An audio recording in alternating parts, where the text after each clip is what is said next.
Assalamualaikum warahmatullahi wabarakatuh. Selamat malam semuanya. Sebelumnya terima kasih untuk kesempatan waktu dan kehadirannya untuk Mbak Diva selaku banking staff Bank DKI Syariah. Perkenalkan, kami dari kelompok 6 ingin mewawancarai untuk produk-produk Bank DKI Syariah, terutama di bagian akad. Sebelumnya perkenalkan, nama saya Nabila Nisa. Nama saya Dia. Saya Alif. Selanjutnya langsung ke sesi pertanyaan. Nanti mohon dibantu ya Mbak Diva untuk menjawabnya. Pertanyaan yang pertama, apa saja produk DPK Syariah di Bank DKI Syariah? Oh, baik, terima kasih Mbak Nabila untuk pertanyaannya. Pertama untuk produk DPK Syariah itu ada tabungan Simpeda Monas, IB, terus tabungan haji dan umroh atau toharo. Kalau untuk hajinya itu ada 3 jenis, yaitu reguler, khusus, sama furodah. Kalau toharo juga bisa dibuka dalam bentuk online atau lewat Cekuan Mobile. Terus ada Simple IB itu untuk simpanan pelajar. Juga ada tabungan Monas IB umum, Monas IB bisnis, tabungan Monas IB Kurban Sejahtera, tabungan Monas IB pelajar, terus untuk ada deposito syariahnya dan ada giro syariahnya. Kurang lebih segitu sih Mbak. Izin melanjutkan pertanyaan masih terkait dengan produk tabungan. Bagaimana akad produk tabungan syariah di Bank DKI Syariah, Mbak Diva?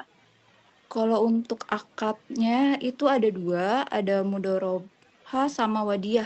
Kalau untuk mudharabah itu bank bertindak sebagai pengelola dana dan nasabah bertindak sebagai pemilik dana. Kalau misalnya wadiyah itu bank posisinya sebagai penerima dana titipan dan nasabah bertindak sebagai penitip dana. Kalau untuk keuntungannya atau nisbahnya itu pembagian untuk mudharabah, keuntungannya dalam nisbah yang disepakati oleh nasabah dan juga pihak bank. Kalau untuk wadiyah, bank tidak diperkenalkan menjanjikan atau memberikan imbalan atau bonus kepada nasabah. Kalau untuk penarikan atau untuk memperoleh dananya, kalau untuk mudharabahnya itu penarikan dana oleh nasabah hanya dapat dilakukan sesuai dengan waktu yang disepakati. Kalau misalnya untuk wadiyah, dana titipan dapat diambil setiap saat oleh nasabah. Kalau untuk biaya mekanisme administrasinya, untuk mudharabah dan wadiyah dapat dibebankan biaya berupa biaya materai cetak, laporan transaksi, saldo rekening, pembukaan, ataupun penutupan rekening. Terus kalau untuk mudharabah, bank tidak diperbolehkan mengurangi bagian keuntungan nasabah tanpa persetujuan nasabah yang bersangkutan. Kalau untuk wadiyah, bank menjamin pengembalian dana titipan ke nasabah. Gitu sih Mbak, kurang lebihnya. Ada lagi? Ya, mungkin bisa dijelaskan oleh kawan saya yang lain ya. Terus selanjutnya mengenai produk kredit di Bank DKI Syariah, ada produk kredit bank apa saja? Kalau untuk produk syariah, kreditnya itu ada KMG Syariah dan juga ada KPR Syariah. Boleh dijelaskan apa saja itu KMG dan KPR? Kalau untuk KMG dulu, KMG itu KMG Syariah, yaitu pembiayaan yang diberikan kepada masyarakat dengan tujuan untuk memenuhi kebutuhan individu yang bersifat konsumtif dengan margin atau bagi hasil yang kompetitif. Terus akadnya juga ada 3 untuk KMG Syariah sendiri. Yang pertama ada mudharabah, yaitu menyediakan jasa atau tagihan yang dapat dipersamakan dengan itu untuk transaksi jual beli barang sebesar harga pokok ditambah margin berdasarkan persetujuan atau kesepakatan antara bank dengan nasabah yang mewajibkan nasabah untuk melunasi kewajibannya. Terus kalau misalnya yang kedua, ijarah multi jasa, yaitu penyedia dana dalam rangka memindahkan hak guna atau manfaat dari suatu barang atau jasa berdasarkan transaksi sewa tanpa diikuti dengan pemindahan kepemilikan aset itu sendiri. Terus yang ketiga ada musyarakah mutanasyikoh atau MMQ, yaitu pembiayaan musyawarakah yang kepemilikan aset atau barang atau modal salah satu pihak berkurang disebabkan karena pembelian secara bertahap oleh pihak lain. Terus untuk syaratnya minimal 21 tahun sudah menikah. Terus masa kerjanya minimal itu 1 tahun setelah diangkat sebagai pegawai tetap PNS untuk pemerintah atau di pemerintahan pusat. Untuk pemerintahan pusat atau pemerintahan daerah, terus pegawai BUMD dan pegawai BUMN. Kalau untuk KPR syariah itu pembiayaan Bank DKI yang diberikan perorangan untuk keperluan pembelian properti rumah tapak, rumah susun atau rumah toko, rumah kantor atau kebutuhan konsumtif lainnya non pembelian yang beragunan properti dengan DP mulai dari 5%. Terus untuk akadnya juga ada 2. Yang pertama ada mudharabah, yaitu penyediaan dana atau tagihan yang dapat dipersamakan dengan itu untuk transaksi jual beli barang sebesar harga pokok ditambah margin berdasarkan persetujuan atau kesepakatan antara bank dengan nasabah yang mewajibkan nasabah untuk melunasi kewajibannya. Kalau yang kedua ada MMQ, yaitu pembiayaan musyarakah yang kepemilikan aset atau barang modal salah satu pihak berkurang disebabkan pembelian secara bertahap oleh pihak lainnya. Untuk persyaratannya juga perorangan WNI berdomisili di Indonesia, umurnya minimal 21 tahun, sudah menikah. Kalau untuk karyawan, usia pensiun yang diberlakukan sesuai dengan perusahaannya. Untuk profesional, untuk kalangan profesional, usia pensiun yang diberlakukan oleh instansi yang berwenang. Terus untuk wira swasta itu maksimal di usia 65 tahun. Untuk KPR dan KMG-nya seperti itu, Mbak Dia. Oke, terima kasih. Selanjutnya bisa dilanjutkan oleh rekan saya, Alif.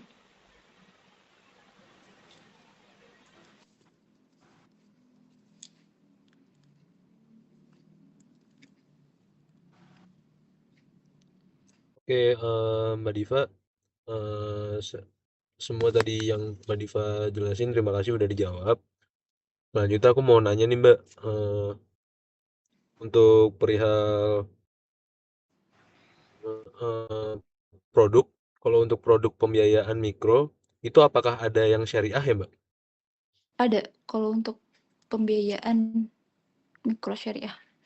Mikro syariah ada. Terus sebenarnya apa aja sih Mbak produk pembiayaan mikro tersebut Mbak? Kalau dari pihak Kebetulan, produk Bank pembiayaan mikro DKI. syariahnya? Kalau untuk Bank DKI itu ada 3 produk. Pertama mikrolaris IB, ada pembiayaan KUR IB, dan juga laris emas IB. Oh gitu. Oh, dari 4 produk mikro syariah tersebut, kalau dijelasin secara umum itu mengenai produk tersebut itu gimana ya Mbak? Kalau untuk mikrolaris, yang pertama ya mikrolaris IB syariah itu ada 2, yang beragunan dan juga tanpa anggunan. Kalau untuk tanpa anggunan itu pembiayaan ditujukan kepada pelaku usaha perorangan yang tidak memiliki anggunan dengan usaha minimal 3 tahun dan memiliki rekening tabungan di bank lain. Pembiayaan itu 5 juta sampai 25 juta. Saat ini Bank DKI itu fokus kepada pelaku usaha yang memiliki usaha di kantin sekolah di daerah Jakarta dan juga kantin di rumah sakit ataupun kampus. Dan juga ada mikro beragunan. Kalau itu pembiayaan yang ditujukan kepada pelaku usaha perorangan yang mempunyai agunan dengan lama usaha minimal 2 tahun, baik untuk tujuan modal kerja ataupun investasi usaha. Untuk pembiayaan itu dimulai dari 5 juta rupiah sampai 500 juta.